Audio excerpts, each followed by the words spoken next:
Today I have a very big reveal for you, and this is actually breaking news. So let me get started here. Turns out that President Trump is finally admitting that he's wrong about something. That's right, you heard me right. President Donald Trump is finally admitting that he's wrong about something. This is truly breaking news. Quick disclaimer. I know what I'm going to draw before I start. So, this is definitely going to be controversial. And it's only for the truly brave and strong of heart. You guys are going to be the only ones that are able to share this.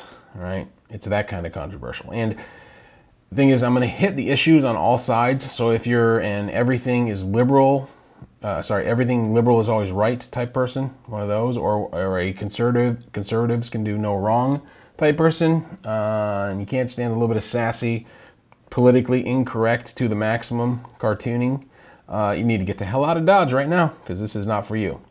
Because to me, honestly, there's no sense in doing this if we don't get the idea that this is not some football game or some pickup basketball game we're playing, right?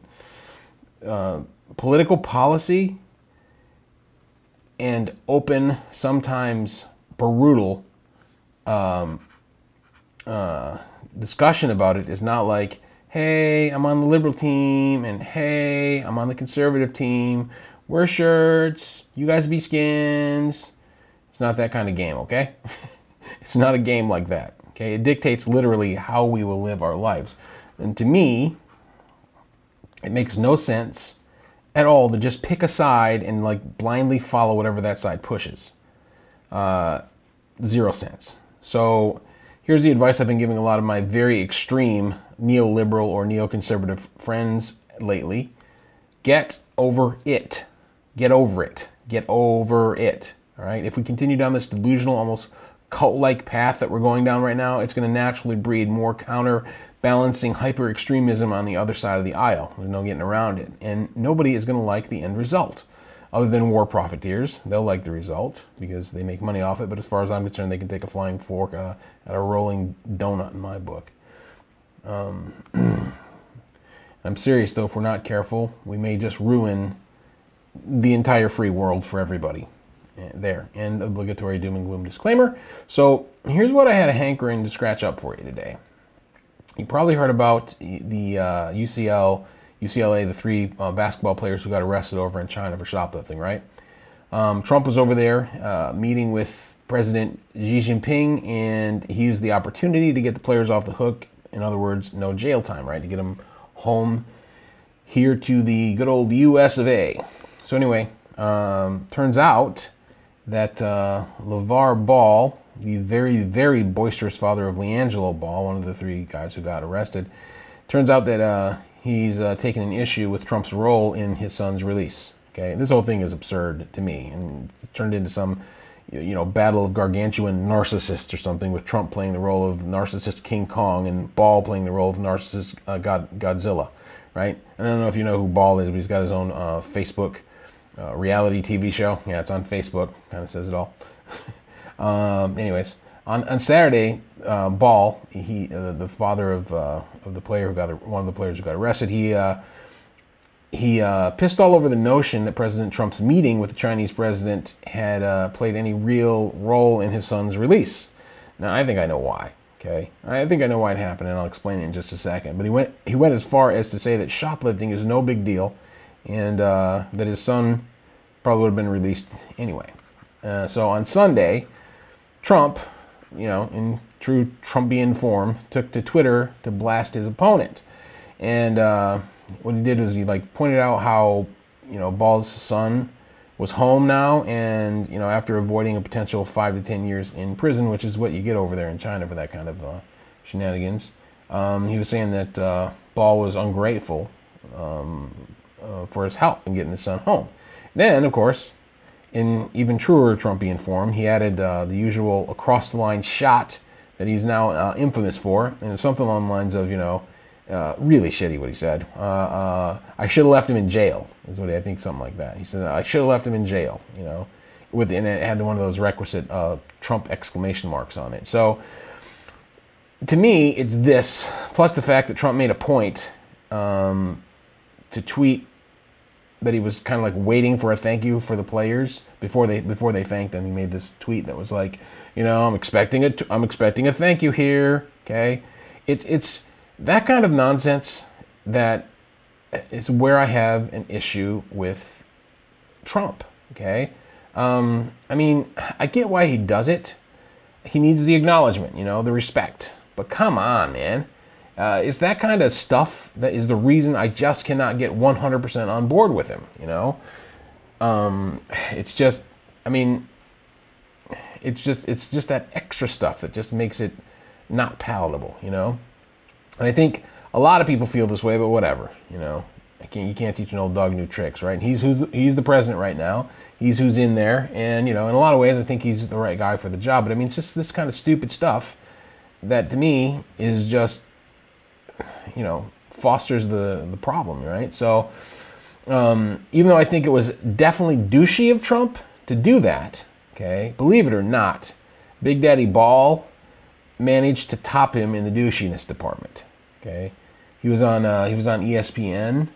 And they were asking him about Trump's involvement in his son's release, and he said that he thought, it was complete BS, and that the Chinese would have released his son anyways without Trump's intervention. So, like when the interviewer asked him, what were his thoughts about President Trump intervening, this dude seriously sat there and gave one of the most ultra ungrateful slaps in the face in the history of ultra ungrateful slaps in the face. Something along the lines of, the one part I know he said was, "Who?"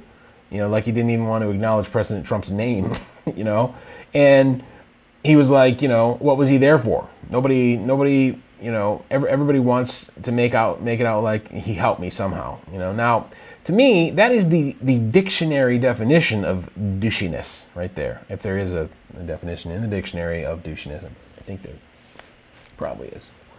But to add the cherry on top of the whipped cream of douchiness, okay, he said something about how he was from LA and he'd seen a lot worse than a guy stealing some sunglasses, essentially condoning his son's behavior. Now, to be fair, I think I understand why both Trump and Ball are acting this way, and I kind of get where they're coming from, sadly, because, I'm not without my own narcissistic proclivities.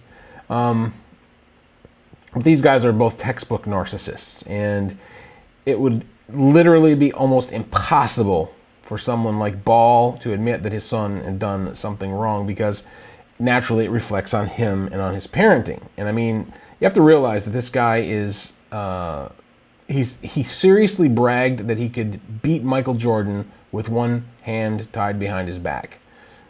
No, he seriously said that, and he seriously meant it, okay? I'm not saying like, oh, he said he could beat Michael Jordan. He actually said that and meant it. He meant that. Okay, and let me put this extremely unrealistic statement into perspective for you. What you got to realize is that Ball is a guy who only made it as far as college basketball, and he only averaged 2 points per game. Yeah, that's right. Going to beat Michael Jordan with one hand tied behind his back, and he averaged 2 points per game in college. So, you see what I mean? Yeah, this guy thinks he's like 8 feet tall and can jump 20 feet high. And between you and me, I actually feel sorry as hell for his sons and his wife, because, he's like one of those stage moms who's living vicariously through his kids, And if you ask me, and yes, this is going to sound racist, but I don't care. It's something that I just know to be true about the majority of black folks, my grandfather and all 4 of his brothers included. I grew up around it. I am it, okay? And I really wish that someone would somehow smack this one thing into President Trump's head. Okay, it is all about respect and not feeling somehow less than. You know what I'm saying? Here's what I'm saying, okay? Ball cannot, he just can't acknowledge that President Trump helped him because, and I'm telling you this, deep down this is what's going on, he can't acknowledge that Trump helped him because of that damn tweet Trump made expecting a thank you from his son, instead of just kind of trusting that he would do it. That made it look like Trump saw them as like less than, just thieves, that's all, right? Like Don Jr. never did anything stupid or wrong. Give me a break. It's just obvious from the look on that dude's face. that plenty of wrong stuff, stupid stuff has been done, right? I mean, we've all done it. I shoplifted. I mean, I'll be the first to admit that I shoplifted when I was younger. And man, my grandmother came, and I thought I would like get out of it when I got caught. And I called my grandmother up because I skipped school and I was in the Kmart and I was stealing like Hot Wheels, like as if they wouldn't notice I was there. And I thought I would like escape the wrath of my mom. My mom was at work and I was like, well, call my grandmother instead. I called my grandmother and oh my God.